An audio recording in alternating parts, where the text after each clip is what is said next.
2019, a mild ballet world storm brewed when photos of the Bolshoi Theater production of La Bayadere made their way to American Ballet Theater star Misty Copeland. A discussion was started yet again about the use of blackface in ballet and the legacy of La Bayadere. Shortly before that, Indian filmmaker Sunita Raporevala finished a Netflix film adaptation of her own documentary short, Ye Ballet. At first glance, there's no connection between these two events, but I don't think that we can properly examine the pervasiveness of blackface in ballet without examining how the background of a ballet like Bayadere is deeply rooted in an Orientalist depiction of another culture. Ye Ballet just happens to be a really good contemporary piece that establishes some of these realities in the 21st century. Ye Ballet tells the story of two Indian boys, Amir and Manish, who find ballet in spite of poverty, lack of professional spaces, and proper teaching. It's profoundly more nuanced than the average ballet film because these boys don't just have to battle a mean teacher that doesn't believe in them or a creepy artistic director. Instead, they're up against a systemic reality that keeps ballet away from them. The stark difference between the luxury and refinery of ballet stages and the streets of Mumbai is significant, glaring, and ultimately poetic. This contrast is not a coincidence. Developing countries struggle to have a strong ballet culture despite the many benefits it has, including the ones highlighted in the movie, like how it helps young teens find healthy outlets away from violence and drugs. During this pandemic, a video went viral of a Nigerian boy dancing on the dirt. 11-year-old Anthony Mesamamaru did not gain a lot of attention just because of his evident passion and technical promise, but also because of his circumstances. Although the sad part is that he is not an outlier. It's hard to argue that ballet hasn't been a white bubble. Ballet has been telling stories through the lens of whiteness for as long as it's existed. Exceptions are as remarkable as they are few. Stories from marginalized groups are growing and slowly gaining more attention.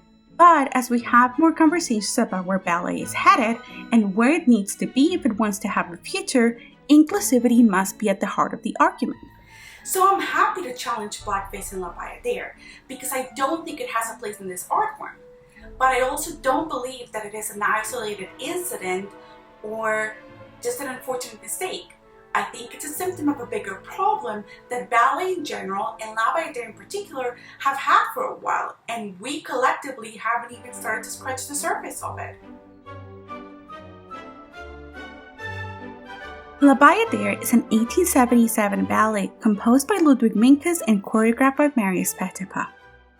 There had been ballets set in India during the Romantic period, most notably Taglioni's Le Dieu La Bayadere.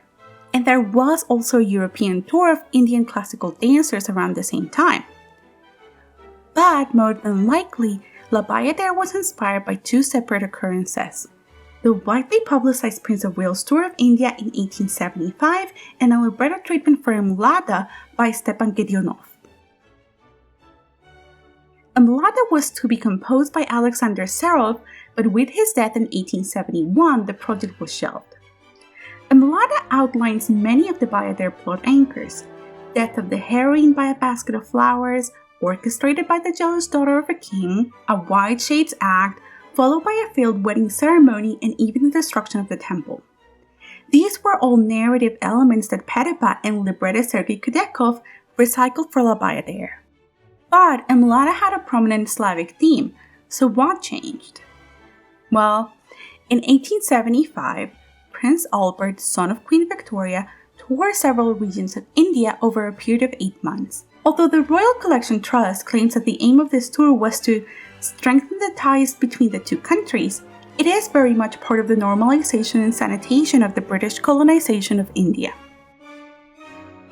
The tour was followed and promoted by multiple publications across Europe, and naturally, the ballet has no intentions of challenging that concept. To Petipa and to most of Europe at the time, India was just an exotic setting for classical ballet language. This is further evidenced by the fact that neither Minkus nor Petipa attempted to accurately portray India in neither the music nor in the choreography. This should come as no surprise because Britain, to this day, goes to great lengths to paint a forgetful image of the colonialism of India. So, of course, it's hard to question the intentions of the ballet in the 21st century. I think it is a British problem, first of all, because there is so much historical amnesia about what the empire really entailed. The fact that you don't really teach colonial history in your schools. Children doing A levels in history don't learn a line of colonial history. There's no real awareness of the atrocities, the fact that Britain financed its industrial revolution and its prosperity from the depredations of empire. The fact that Britain came to one of the richest countries in the world in the early 18th century and reduced it after 200 years of plunder to one of the poorest. But all of that is really not known anymore. The superfluous use of Eastern cultures is what in academic circles is called Orientalism. Palestinian-American scholar Edward Said defined it in his 1978 book Orientalism as a set of ideas and depictions of Eastern cultures by Western ones, primarily by countries like Britain through colonization and imperialism. Because these depictions in art, media, and academics are produced by imperialist societies, they are always political, often conflating one narrative or a single story to an entire culture. Which is essentially what La Bayadere has been since Peripa put together an existing treatment for a different ballet and combined it with an altogether Orientalist depiction of India.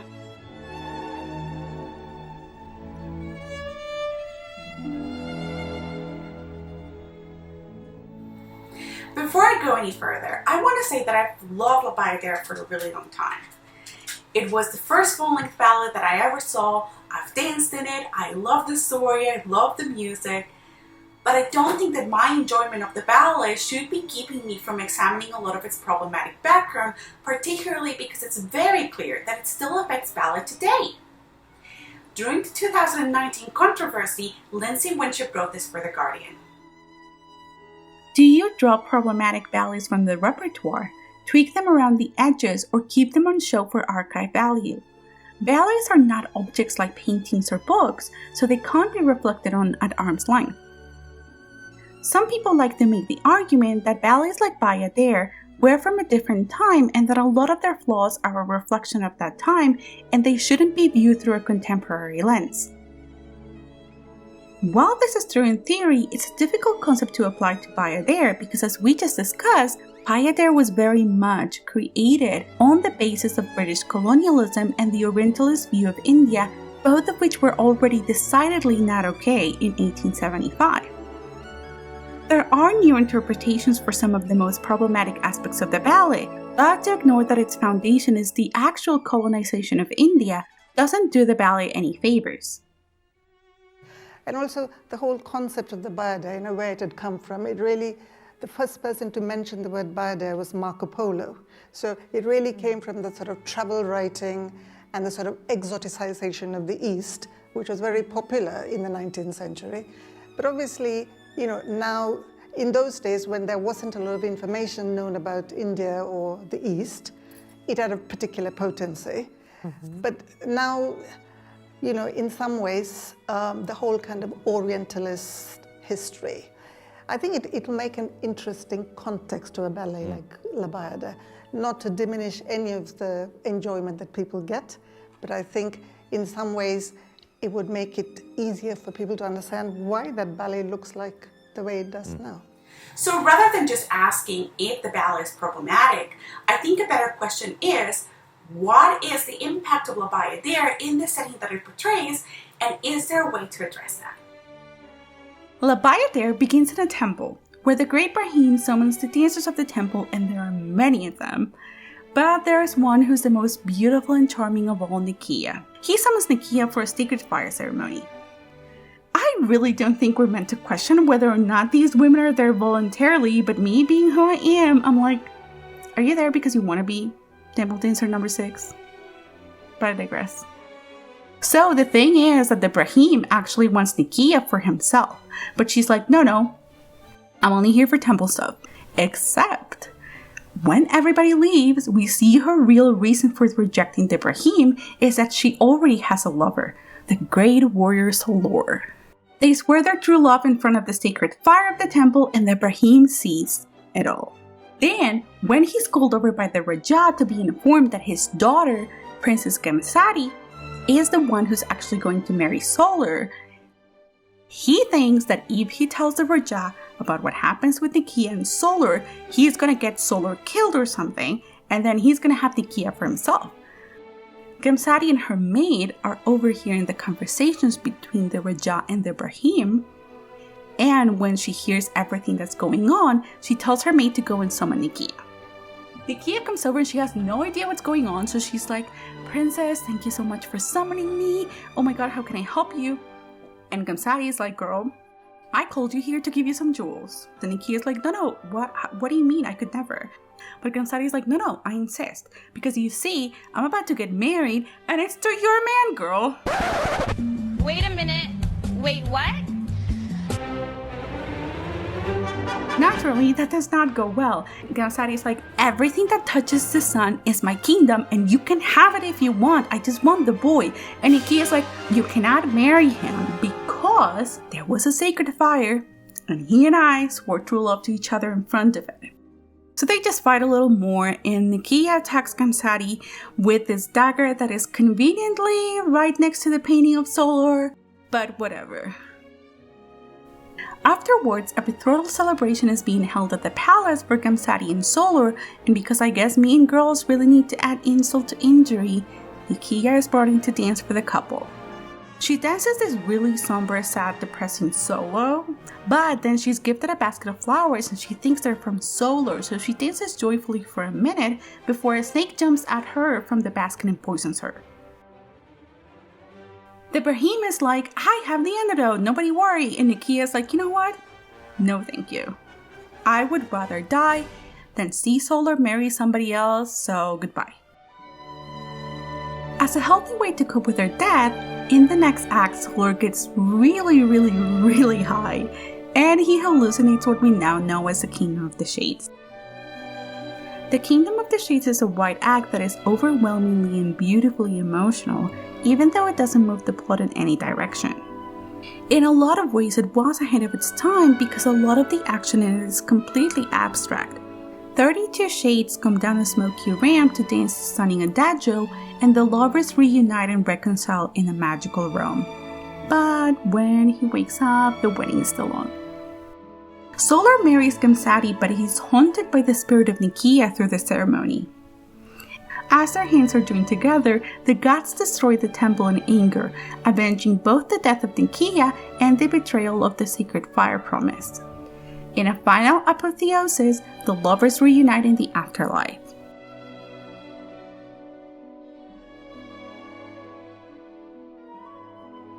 Padapa revises on choreography multiple times, up until 1900 when his last production was staged. Photographs of this production revealed that blackface was indeed a part of it during the active ceremonies. A later production by Bayadere soon followed that, and although it didn't find a permanent place in the repertoire, it did introduce multiple choreographic changes, especially to the role of Nikia, and these are still part of many modern productions.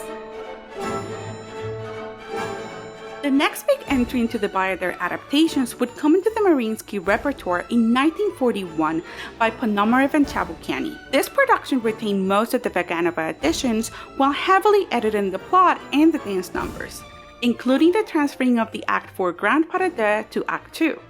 Act 4 was removed altogether, and the ballet now ended with the lovers surrounded by the shades. This production stayed in the repertoire for many years, undergoing additions like the now famous Golden Idol variation in 1948, where a group of children in blackface introduced the idol.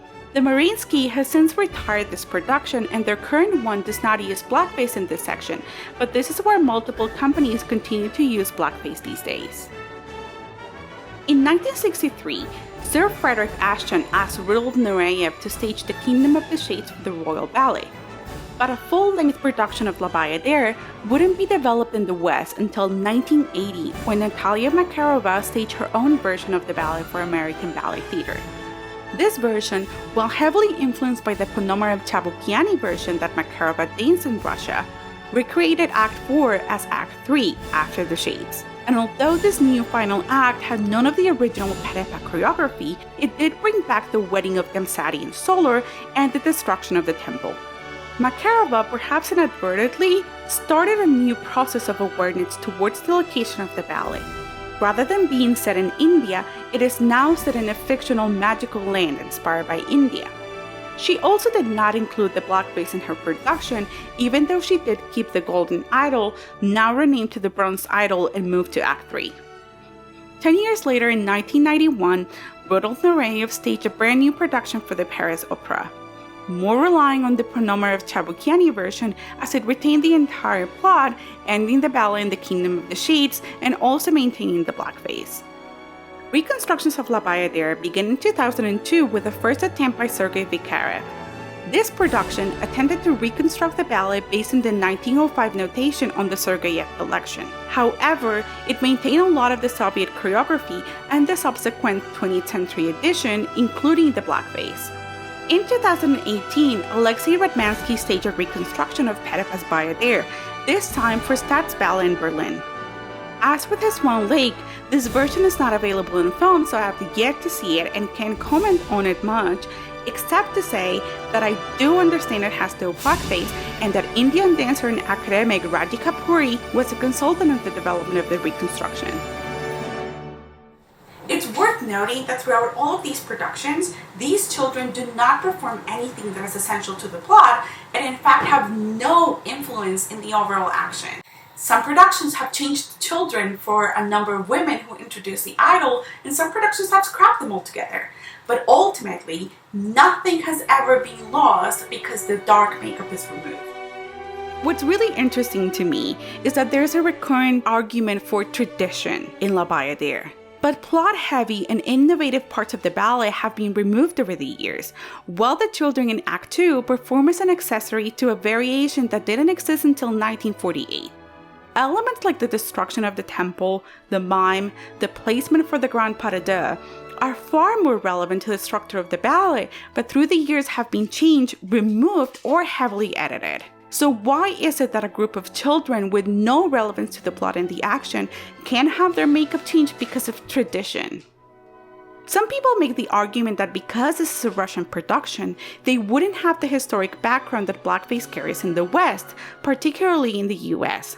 But why should that matter? Even if you could argue that blackface means no harm, and you can't, the exclusion of Black people and other people of color from ballet has been present throughout its history, regardless of where it's developed. Although there was a great deal of controversy in 2019 around the Bolshoi, Paris Opera only removed their own depiction of blackface in 2015, with a move by then director Benjamin Milipied that faced strong opposition. This is why I say that blackface is not an isolated incident. Bayadere and all its representations are part of a systemic problem in ballet. Regardless of where a ballet is set or where it's being performed, Black people are not costumes. But if we were to take into consideration where a ballet is set, then we should actually wonder why Bayadere has no problem with white dancers performing roles that are Indian characters and then suddenly having a depiction conflict when it comes to the little slaves. In his book, Final Blow for Yellowface, Phil Chan writes, "When this group is always royalty, and that group is always the coolie, the slave, or the butt of the joke, or even the exotic Oriental other, we internalize the embedded messages about belonging or not. We see confirmation of our place in the world, who has power to decide who belongs, and what we can and can't aspire to." I think it's very easy for a lot of us to say that La Bayadere is just part of a different time. But the reality is that in the 21st century, ballet in general, and specifically companies that perform La Bayadere, are not doing great efforts to reach out to the people they're portraying.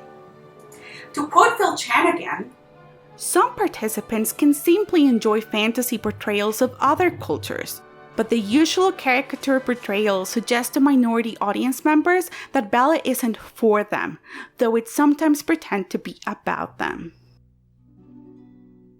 Despite many years of British colonization in India, there have been very, very few efforts to ever bring ballet to India. India has no professional schools, no professional companies, no ballet scholarships, and there is zero affirmative action from any of the big ballet schools to assist ballet dancers in India. The story of Manish and Amir only has a happy ending because they met one teacher who had the networking to reach out to schools who might potentially take them in, despite the fact that they had no access to professional education. The inequalities of ballet are systemic and designed to exclude dancers without a certain level of wealth and those who are not white. In itself, ballet training is a privilege because it's exclusive and expensive, but it still remains the first thing that a dancer requires in order to be accepted into a school or a company. That reality also means that producing ballets like Bayadere without proper context is still to this day harmful. It harms kids like Amir and Manish because the ballet bubble is happy to use the colonization of their people as an exotic setting, but it has no interest in reaching out to their community and providing the ballet educational opportunities that they lack in comparison to their white counterparts. I was in a recent town hall of ballet leadership that was organized by Mo Ballet. And among other things, directors were asking each other, why does it take so long to change ballet? Now, I don't think that this has a simple answer, but I think part of the answer is lack of context. If we are never contextualizing the background of problematic ballets like the Bayadere, then it's very easy to focus on the things that we do like about them. The things that are good in Bayadere are indeed amazing. It's true that the white act of La Bayadere is extraordinary, that its choreography is simple, and that it evokes a magic that was ahead of its time. It's also true that the love triangle is universal because fundamental power imbalances can influence human relationships. Stories like La Bayadere are still very much relevant to anyone who's ever had a love promise broken. That's why I understand that it's hard to argue to remove Bayadere from the classical repertoire completely. It is profoundly beautiful, and that's part of the legacy and the history of ballet. But we have to talk about colonization and Orientalism, and we have to give people the opportunity of understanding that they're not seeing an accurate depiction of India, and that it's being informed by the brutalization of its people. In that same Mo Ballet town hall, somebody was saying in the chat, oh, we can't forget that ballet is a business. And to me, that couldn't be further from the truth. If ballet really was a business, it would be trying to gain a wider audience, to get more people to pay for ballets, to get more people to pay to be trained. But instead, ballet has been very happy to maintain a bubble of whiteness, and the evidence of that is not just ballets like La Bayadere, but the exclusion of black and other dancers of color that we know has been ongoing for a long time. Inclusion in ballet has to start with ballet education, not just because it creates a more diverse roster of dancers, but also because the more diverse and complex the ballet community gets, the more enriched the art form becomes. The more an artist is exposed to different points of view, the more they're inspired and challenged. When was the last time that big companies toured developing countries and held any workshop training for the ballet teachers there? How can we continue to expect dancers and choreographers to have nuanced views on inclusion and for ballet to be better if we continue to rely on the exceptional cases rather than in fostering environments that are welcoming to all dancers? We cannot keep waiting for students to film themselves in the dirt before we remember that access to ballet education is difficult for many people.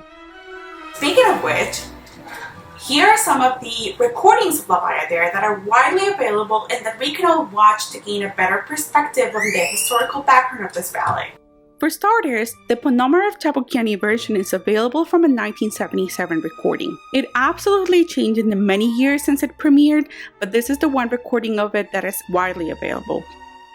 The Nureyev version is also available in a recording with its original cast. This one has the most creative sets and costuming out of all the available production, but the recording doesn't really do them any favors. Finally, there's the Makarova version, the only one of the big available ones that has no blackface. This one is available on 2 Royal Opera House recordings and 1 from La Scala. The 2018 recording from the Royal Opera House is absolutely remarkable. Both the sets and the costumes look fantastic, all the dancers are in top shape, and the corps de ballet is absolutely glorious. For the 2018 production, the Royal Opera House made some efforts to socialize the context of the ballet and start conversations about its background. They have a conversation on their YouTube channel with Olga Reynov and Shobana Yasin that I quoted on this video and that I will be linking down below. And please watch You Ballet. It's a beautiful ballet story told by a woman who has a great respect for this art form and for the struggle of these boys. But most of all, understand that their story is sadly not unique. It's the same story of many, many dancers around the world whose ballet dreams never truly materialized by no fault of their own.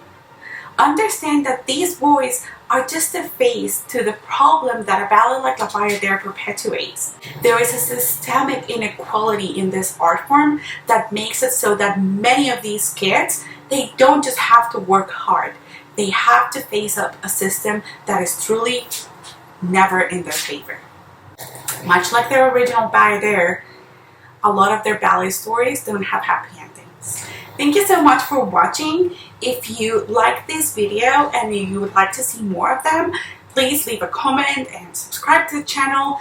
Let me know if you like it, and by all means, if you think I'm terribly wrong and you want to debate me, please go ahead and also do that in the comment. My objective is not to be always right, it is to get people started in talking about these issues. Thank you so much, guys. I hope to see you again soon. Bye.